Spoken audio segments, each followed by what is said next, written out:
101,1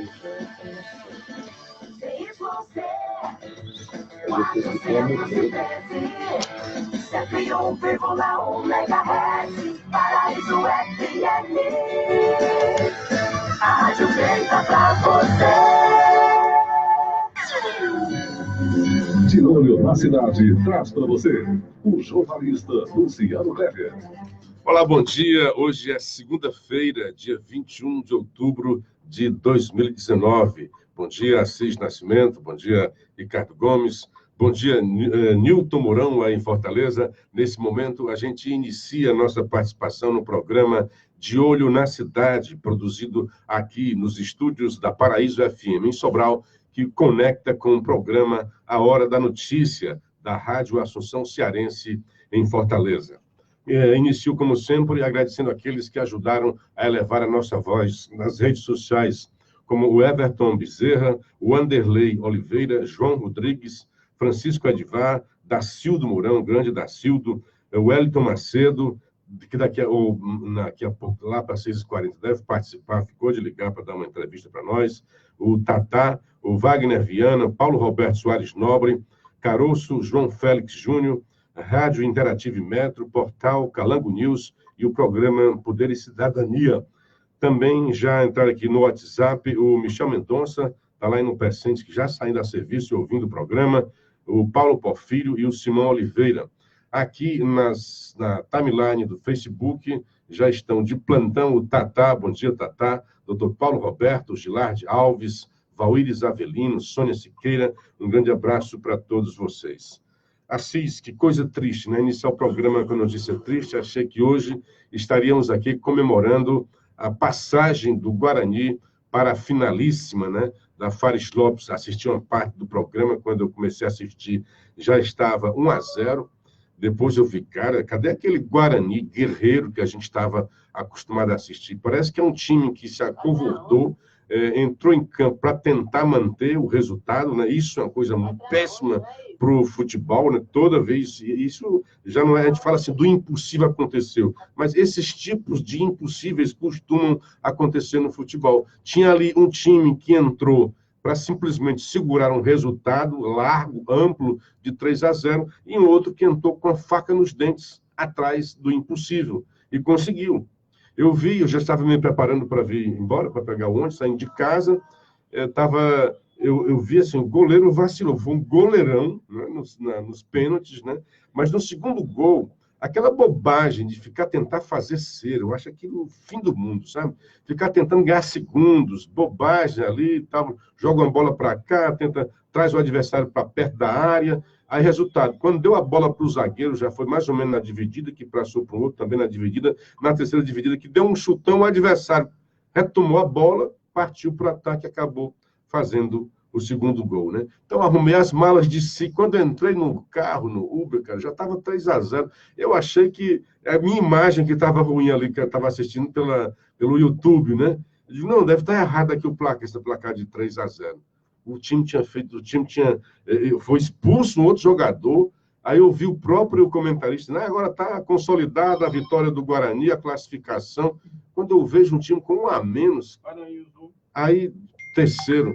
Resultado, nessa hora o time que conseguiu o impossível vai com uma moral enorme para a disputa de pênalti. E o time do Guarani parece que foi abatido, não esperava aqueles 3-0, foi abatido. Uma coisa inominável, quantidade de pênaltis, o que tinha do goleirão, né? Aí o goleirão fechou, né? Grande goleiro ali na defesa dos pênaltis, enquanto era o cara recuperando o tempo todo. O jogador do Guarani ia lá, perdia o pênalti, porque o que o Guarani fez mesmo, jogador, era perder mesmo, jogar para fora, na trave, 2 bolas na trave, 2 bolas para fora. Enquanto que o time adversário jogava a gol. Trave enorme, né, daquela dali, jogava a gol e o goleirão defendeu. Fez o que pôde, defendeu muito. Mas é isso para frente, né, que isso sirva de lição, que o Guarani, que teve investimento, né, que se procurou fazer uma grande equipe. E havia um sonho do time participar no próximo ano de uma competição nacional. Adiado o sonho, né? Fica aí também a lição para as próximas competições. Bom dia para o José Basílio, Vamos ver o que temos de bom para o nosso país, é isso? Gilardi Alves Sinésio, bom dia. Estive em Sobral sábado, achei Sobral uma cidade organizada. Sobral está bonito, cara. Mas dia nublado, né? Agora aguente quando chega meio-dia, viu? O sol é forte, quente, pesado, você sente o peso do mormaço, né? É o calor de cima para baixo e o mormaço de baixo para cima. Antônio Cleilson, bom dia, meu garoto. Rubem Brasil, na escuta do programa, direto da cidade de Icó.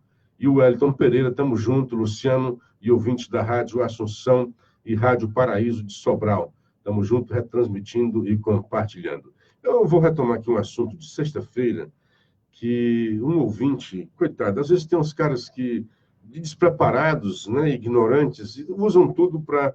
Porque eu disse, olha, o Bolsonaro, era ainda sobre o Bolsonaro e as condições do Brasil. Aí o cara estava dizendo que para defender Bolsonaro, eu estava agora defendendo os caras do MDB e também a deflação, que é uma coisa horrorosa. O cara disse duas ignorâncias, né? Porque eu não comungo de que todo mundo é ruim e que todo mundo é bom, dependendo da cor partidária. Aliás, em qualquer situação, entre radialistas, entre jornalistas, entre padres, entre pastores, qualquer cor partidária, PT tem gente boa, tem muita gente ruim, tem muita gente boa. MDB tem muita gente ruim, tem muita gente boa. Então, não quer dizer assim que você está defendendo. Não, o Bolsonaro está passando por pragmatismo levado pela realidade, impulsionado pela realidade. Então, primeiro ponto, ele disse, você defendeu a deflação, que é uma coisa horrorosa. É uma ignorância. Simplesmente você dizer, a deflação é uma coisa ruim. A deflação pode sim ser uma coisa ruim. O que é a deflação? Queda de preços. Para quem não entende, é um termo técnico da economia. Quando é que é ruim? É o que se chama de estagflação. É o país está estagnado e a queda de preço se dá por causa dessa estagnação. E não por uma dinâmica da economia. A deflação que aconteceu no último mês de setembro de 0,4%, 0,04%, alguma coisa assim, uma coisa mínima, foi na dinâmica da economia. E não porque o país está parado, não por causa de desemprego. Setembro, onde teve a estagflação, o Brasil registrou o maior número de empregos naquele mês. 156 mil vagas. A maior desde 2014, se eu não me engano. Então, não tem uma coisa a ver com a outra. A deflação que ocorreu em setembro se deu pela queda de preço nos combustíveis e na energia elétrica. Então, é sim de se comemorar aquela deflação. Diminuiu a energia elétrica, o preço da energia elétrica. Diminuiu o preço de combustíveis. Como não comemorar esse tipo de deflação?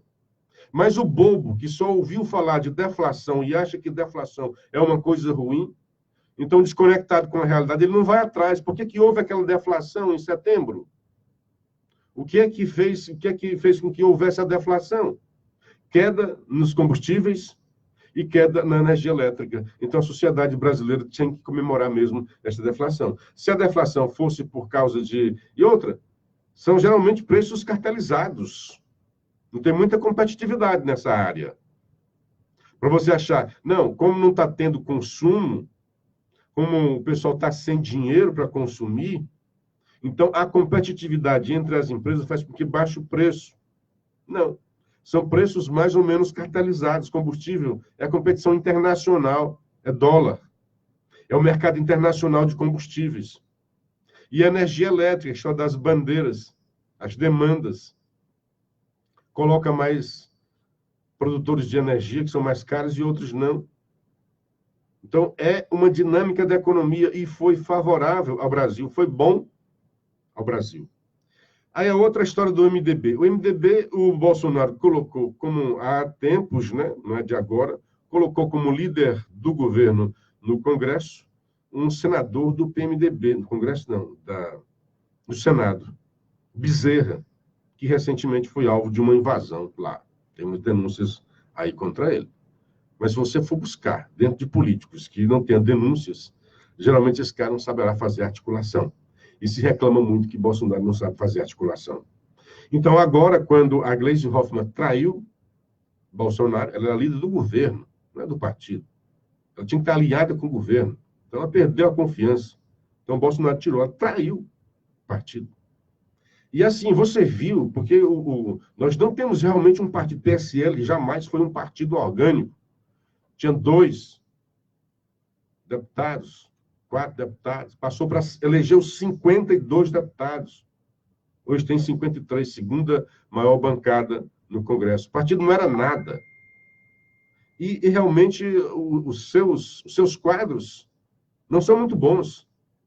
Esse líder do PSL, delegado Valdir, chamou o presidente de vagabundo. Que nível tem esse cara? Ficou muito claro na primeira rusga, na primeira crise, ele demonstrou a sua fragilidade como político. Como é que um líder faz um negócio desse? Vamos fazer um pequeno histórico, contexto de como é que isso tudo aconteceu. Essas rusgas entre... diz que nos bastidores, quando o Bolsonaro foi, que o Bolsonaro ia escolher qual partido, por qual partido iria concorrer. O próprio PSL, na época, não estava muito gostando de que o Bolsonaro viesse. E houve uma negociação, e é claro, é óbvio, isso é política, isso é poder. Bolsonaro iria se eleger, então pelo menos parte, né, uma divisão ali de poder, Bolsonaro teria que mandar no partido, em alguns diretórios. E parece que, com a eleição, aí o Bivar cresceu os olhos. Olha bem, nas últimas eleições, de fundo partidário, o PSL contava com 9 milhões de reais. 9 milhões de reais. Hoje, passou para 400 milhões de reais. Então, o cara cresceu os olhos. Não, peraí. O que ele quer é parte dessa grana. Não é só a grana que está em jogo, é o poder. E é óbvio que com a grana você ajuda na manutenção do poder. E aqui é bom fazer um histórico, né? Essa crise, essa história de Laranjal, o Laranjal do PSL, que na verdade é um carimbo que a imprensa colocou no partido, que veja bem, o PMDB, era PMDB, e o PT, os 2 partidos juntos, tinham cerca de 500 milhões de reais nas últimas eleições. Desses 500 milhões, por lei, eles eram obrigados a destinar 30% dessa dinheirama para candidaturas femininas. Então, 9 milhões. E onde é o foco? Minas Gerais recebeu 1 milhão e pouco do partido. Então, tem um deputado que hoje é ministro que se fala do Laranjal, o Laranjal do PSL. Um deputado. Que não ficou com esse 1 milhão. Esse 1 milhão foi para o partido no estado todo, para várias candidaturas, não só a dele. Então, quando você vai atrás de grana mesmo, e assim, se a Folha de São Paulo conseguiu, grande feito da Folha de São Paulo, um achado jornalístico. Mas por que a Folha, sabendo disso, e fazendo uma correlação, pelo histórico, a Folha deu tantas manchetes para Lava Jato, sabia do DNA do PT, aí descobre essa história do Laranjal, usando mulheres como laranja. Será que a Folha de São Paulo não desconfiaria que em outros partidos onde havia muito mais grana também não tivesse a mesma prática? Não conseguiu em outros partidos, principalmente nos maiores, PT, PSDB e MDB, só tem realmente esse Laranjal no PSL. Mas havia 2 focos, lá em Minas e outro em Pernambuco. E as rusgas, a partir da eleição, começaram a ficar. O que acontece? Aí ele diz, o Bolsonaro é muito bruto, não tem habilidade, foi fazer briga com o PSL. Na verdade, foi assim, uma coisa pequena e explodiu, né? Porque todo mundo vai explorar. E aqueles que não têm as habilidades políticas, né, se deixam levar, como aconteceu no PSL. Então, um belo dia, Bolsonaro desce a rampa e se encontra lá com fãs, e um cara que seria candidato a vereador em Recife tirou uma selfie com o presidente e disse: estamos aqui junto com Bolsonaro e Bivar, próxima eleição lá em Recife. E o presidente não estava na frente da imprensa. Não foi ele que tentou, ele respondeu impulsivamente, como ele sempre faz. Olha, não, esse cara aí está queimado, esquece o Bivar. Bom, a partir daí, a ala bivarista, a partir também do senhor, que não tem a menor condição de ser líder partidário, delegado Valdir, começou a ameaçar o presidente da República, dizendo que tinha coisas contra ele, dizendo que tinha gravações contra o presidente. E a coisa foi se agravando. A partir daí, uma ala disse, olha, esse rapaz não tem mais condições de ser o líder do partido. O partido estava rachado. Então, procurou-se, no movimento, procurou-se quem poderia ser o líder do PSL. O Cicrano, Beltrano, e cada um dos nomes que surgia dentro daquele grupo tinha restrição de alguém. Então, por que não Eduardo Bolsonaro? Pronto, isso aí congrega e ninguém tem restrição. Aí a narrativa que se dá é assim, não, é o presidente querendo comandar, querendo dar para os filhos. Já estava certo. O Eduardo quer ir para a embaixada. Seria um mandato tampão. Em dezembro já tinha eleições. Nesse momento é uma briga de listas. Quem tem uma lista com o maior número de deputados para dizer quem será o líder do partido. É uma briga de listas. Em dezembro, daqui a 2 meses, nós estamos em outubro, passa um mês, em dezembro já vai ter eleições. Então, é besteira ficar assim, não, é o cara, a Joyce Hasselmann, outra, como pote até aqui de mágoa, né? Ah, fez tudo pelo governo. Fez. Uma das mais votadas, em termos de mulher mais votada da história. O Eduardo, eram 2 caras gritando, olha quem tá brigando aí. Eduardo Bolsonaro, o deputado mais votado na história de São Paulo, deputado federal. E a Joyce Hasselmann, a deputada feminina, né, mulher mais votada. Entre todos é o Eduardo. Então, quando você muda para mulher, ela é a deputada mais votada de todos os tempos na história de São Paulo. Briga pelo poder. E ela tinha o seu poder, líder do governo. E tinha os seus cargos, tinha muita coisa. Foi lhe dado poder. Mas aí o que acontece? Nessa hora, em que ela sabe que o próprio presidente da República foi atacado por esse líder simplório,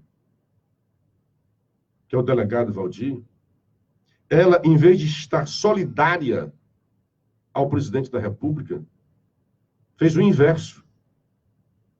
Foi colher assinaturas para que não houvesse a queda do Valdir e continuasse lá o Valdir. E muitos já não queriam, o Valdir já não era consenso faz tempo. É um deputado medíocre, é um líder medíocre. E não começou agora. Este líder medíocre chegou, ora veja, a fazer obstrução contra uma medida provisória da reforma administrativa. Que coisa mais bizarra. Isso é coisa do líder de oposição, não do líder do partido do governo.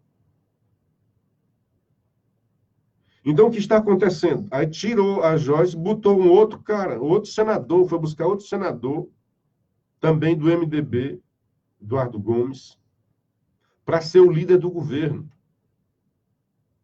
Ora, o que está acontecendo? O próprio PSL está empurrando o presidente para a velha política, né? Para a velha política. E eu estava dizendo, tem uma coisa, a partir daí, Bolsonaro começou a provocar.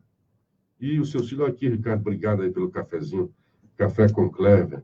Chegando para dizer também que são 6 horas e 20 minutos, vou já tomar o cafezinho. Mas vou terminar dizendo isso aqui. Hoje, Bolsonaro tem um acervo jurídico, tanto para sair do partido, levando um bocado de gente sem perda de mandato, quanto a tomar conta do partido. Porque realmente o Bivar está encrencado. E ainda ficam dizendo que a Polícia Federal estaria atrás por causa do governo. Faz tempo que o Bivar está encrencado nisso daí. 6 horas e 21 minutos, 6 horas e 22, tomar um cafezinho. A gente volta já.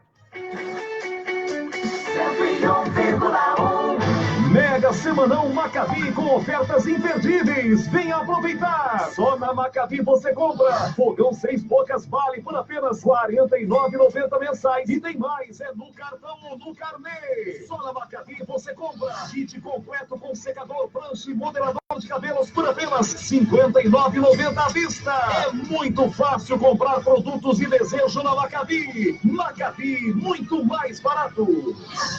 É o aniversário das óticas Agavision. Ganha o presente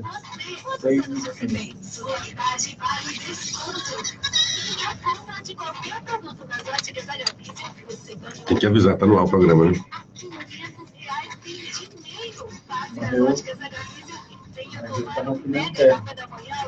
Vendo você comentar, vendo você mandar uma informação direto agora do Sobral.